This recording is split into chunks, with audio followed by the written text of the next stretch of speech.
সামাজিক যোগাযোগ মাধ্যমে কখন কোন ইস্যু ভাইরাল হয় বলা মুশকিল। ভাইরাল টপিক যেন অতিথি হয়েই আসে। ভাইরাল ইস্যুকে কেন্দ্র করে ২-৩ দিনে তৈরি হয় কয়েক লাখ রিল, শর্টস, ডিজিটাল মিডিয়ায় নিউজ হয় হাজার হাজার, তারপর আবার উঠাও।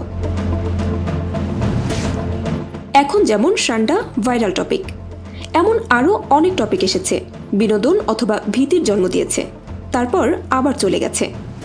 রাসেল ভাইপারের কথা মনে আছে? মানুষ তো রাতে ঘুমাতেও ভয় পেত। তবে অনেকের মনেই প্রশ্ন জাগে, সান্ডা হঠাৎ কেন আলোচনায়? জানা গেছে কফিলের ছেলে এবং সান্ডা শব্দ দুটির মধ্যে গভীর সম্পর্ক আছে। কফিল শব্দটি দিয়ে বোঝায় মধ্যপ্রাচ্যে কর্মরত বাংলাদেশি শ্রমিকদের নিয়োগকর্তাকে, তাদের মালিককে। তাদের ছেলেদেরকেই বলা হয় কফিলের ছেলে। কফিলের ছেলে কেমন, কি খায়, কি পরে ইত্যাদি ঘিরে এখন নানা রসিকতা ও আলোচনা চলছে ফেসবুকে।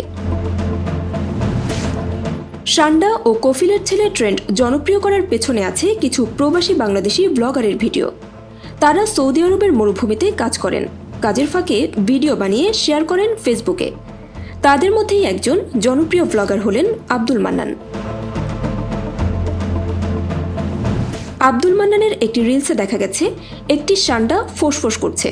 তিনি বলছেন, ও ভাইরে ভাই, সাপের মতো ফোঁসফোঁস করে, দেখেন, ওয়াও, অসাধারণ। এটুকু বলার সঙ্গে সঙ্গে সান্ডা ফোঁস করে ওঠে। ভিডিওটি এখন পর্যন্ত ৬.৮ মিলিয়নের বেশি মানুষ দেখেছেন। ভিডিওটি ব্যাপকভাবে শেয়ার হচ্ছে। তারপর থেকে শুরু হয়ে গেছে সান্ডা নিয়ে আলোচনা। সান্ডা সাধারণত উত্তর আফ্রিকা থেকে শুরু করে ভারত পর্যন্ত বিস্তৃত শুষ্ক ও আধা শুষ্ক পরিবেশে বাস করে। সৌদি আরবের মরুভূমি এদের অন্যতম প্রাকৃতিক আবাসস্থল। দিনের বেশিরভাগ সময়ে এরা রোদ পোহায় এবং সন্ধ্যা হলেই গর্তে ঢুকে পড়ে।